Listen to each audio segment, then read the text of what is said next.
Hi friend, I'm back. I'm just gonna check that I have my microphone on. I do, great. I have a candle burning right behind me. Could you tell me if it kind of starts to, if you kind of see that it's like you're freaking out because it's going too low? Let me know. And if you're listening to this on any podcast platform, there are some things here that you kind of want to see for it to make sense. And you can find this on YouTube, maybe on Instagram, depends on the length of it. If you're listening on Spotify, there is a video. If you don't want to, if you just want to listen, you can just listen. That's cool. Anyways, I thought that I would start today with pulling a card for us. So I have this beautiful deck of oracle cards. The Sacred Medicine Oracle by Asha Frost. On the inside of the box it says, Medicine Keeper, Visionary, Wise One, you are invited to rise into your remembering.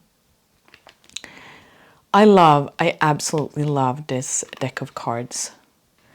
It's been, I don't know what to say about it. It came to me like, you know, sometimes things come and and it's more like the deck chose me than I chose the deck, and it's been very, very helpful. I've been kind of playing with the idea of offering private oracle readings. I did one for my partner the other weekend. We were out in we have like a little house in our garden. It's like the summer room where you can be during summer, and we were there, and it was like this late night September, or late evening September, so it was quite dark, and we had candles lit, and I did a reading. And my way of reading cards is a bit different, I think, than what you would, I don't know, normally do in a reading. And I can tell after the reading that a lot of things are unfolding for him. I'm not going to share more because I haven't asked permission from him, but maybe some other time. So I'm going to pull up a card, and if you're watching the video, you will get the experience, kind of the experience of the way I read the cards, which might not make sense like this in a recording because a lot of it is relational, like happening in the relationship between you and the cards and me, like are kind of what moves around in that moment. But let's try it.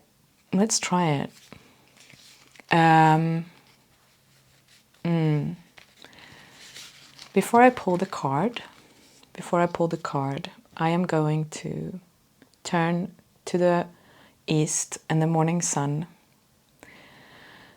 and the beginning, the energy of the maiden, and ask her to support and protect us in this moment.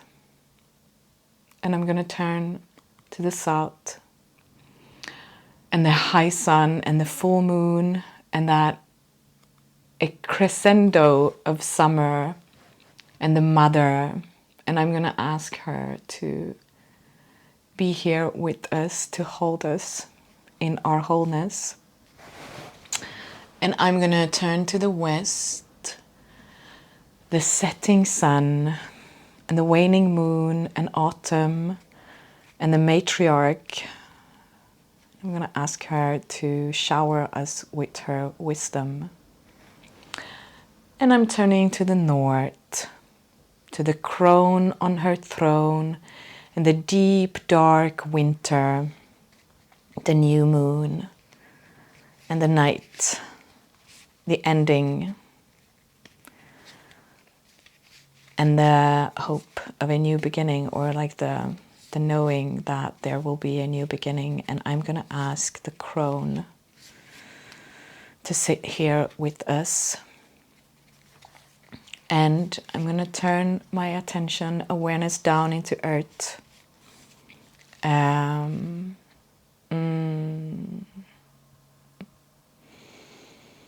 offer my gratitude for all the gifts that she gives. And I am turning up to all the celestial bodies and beings that are offering us guidance along our path. And with that, I'm going to pull a card. And this is how it's going to go. I'm going to hold the card up to the screen and you're going to close your eyes. So I'll just explain first. You're going to close your eyes. If you have a pen and a paper, then go grab a pen and a paper. And then once you've closed your eyes, so I'm going to hold the card up towards the screen. I'm going to tell you when I flip it around so that you can see the card. And I want you to open your eyes really slowly, like slowly, slowly, slowly. And notice the first thing that you become aware of. That could be a color, it could be a shape, it could be whatever. Whatever is the kind of... And see if you can catch that first thing that you become aware of. Okay, so close your eyes. I'm holding the card. Your eyes are closed. Okay, I've turned the card around. And you can slowly, slowly, slowly open your eyes and notice what is the first thing that you become aware of. And kind of hold that, gently hold that in your awareness. Hold that. If you have a journal and a paper and a pen, you might want to write down what it is. And then from that, you're going to let your... So if you don't have a pen and a paper, you're going to let your thoughts just wander away. What does this, whatever it was that you saw first, what does it evoke inside of you? And that could be sensations, emotions, memories, thoughts, associations, symbolism. If you have a paper and a pen, you start writing. Whatever comes from that first thing that you saw. And you just write for a little bit. Like we're going to do a quick one. It's already been 8 minutes. Maybe this is just like, it's going to be the most boring episode to listen to. And then once you've kind of written for a bit, you allow yourself to zoom out and take in more of the image. And this is where I would begin to ask you questions, and you would, if we would do this together, I would kind of continue to prompt you to speak on whatever comes up. So, and that is a way to begin to unlock your own intuitive knowing. So I'm not going to read, so you can see that I'm keeping my finger over what it says. I'm not going to read anything about this card. I'm going to let you sit with it, because the message or the interpretation or whatever comes up for you, that is the most important part. Not what I have to say about it, not what Asha Frost has to say about it, even though she has said some very beautiful things about the cards. But what I'm inviting you into is to come into relationship with your own inner compass and to trust that what it points to, the direction it points to, is the message that was meant for you. Okay, that was it. That was it.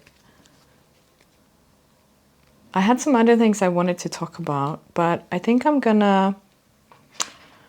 am gonna leave this like this. Just let it just be a reading. And I know but here is the thing, that it might be, and I am very aware of this, that it might not be that you kind of want to know something more about it, because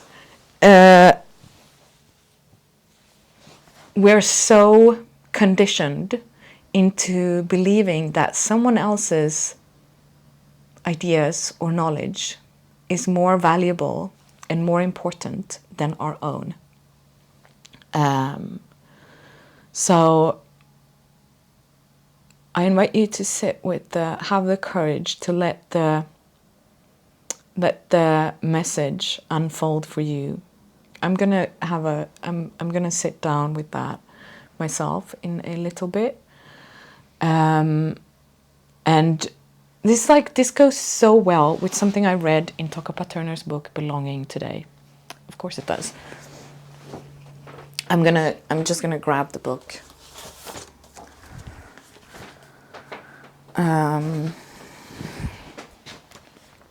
So think of this as a mini initiation. And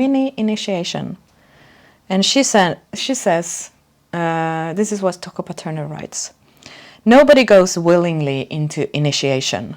By its very nature, initiation is a humbling of the will. It comes as a tsunami would, wild with nature, shattering us on all levels.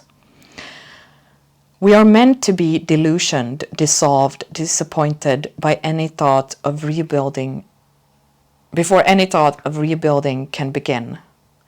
I don't think that was the part I wanted to read, but it was great. Yes, here it is. Indeed, the descent into the underworld is disorienting, and part of us may feel like we need anchors in place before we can go there in earnest. But the truth is, we are meant to be disoriented.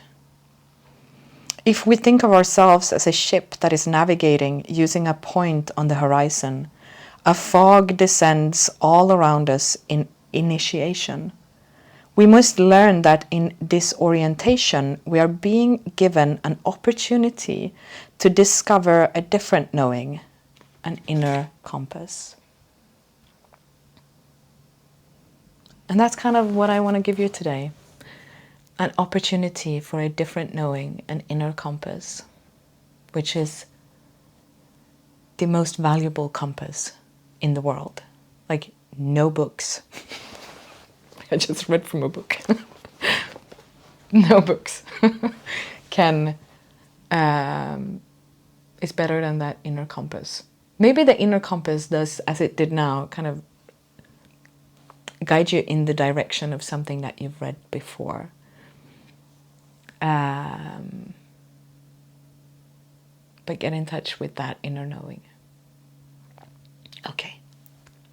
Much love. Oh, one last thing. Share.